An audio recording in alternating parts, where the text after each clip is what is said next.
আজকে এই বাড়িতে তোমার প্রথম দিন, সবার সাথে ভালো ব্যবহার করবে যাতে প্রথম দিনই সবার কাছে তোমার ইমপ্রেশন ঠিক থাকে। হ্যাঁ অবশ্যই, এই সেম কথাটা তোমার বাড়ির লোককেও বলে দিও, যাতে ওনাদেরও প্রথম ইমপ্রেশন আমার কাছে খারাপ না হয়। প্রতি মাসে মাসে আমি তোমাকে হাত খরচা দিতে পারবো না, তাই আমার থেকে বেশি এক্সপেকটেশন রাখবে না। সে তো তোমাদের বউ ভাতের খাওয়া দাওয়ার ব্যবস্থা দেখে বুঝে গেছিলাম তোমাদের দৌড় কতটা।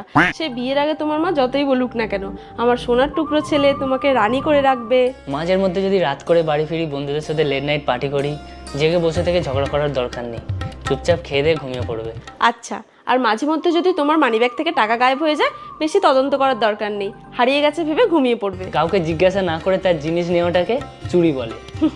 আর ছেলের বিয়ে দেওয়ার জন্য মিথ্যে মিথ্যে ডায়লগ দেওয়াটাকে জোচ্চুরি বলে। প্রথম দিন তোমার সাথে কথা বলেই বুঝে গেছি আমার বিবাহিত জীবন পুরো হেল হতে চলেছে। আর এই বাড়িতে প্রথম দিন এসে আমি বুঝে গেছি আমার ভবিষ্যৎ পুরো অন্ধকার হতে চলেছে। Sad married life.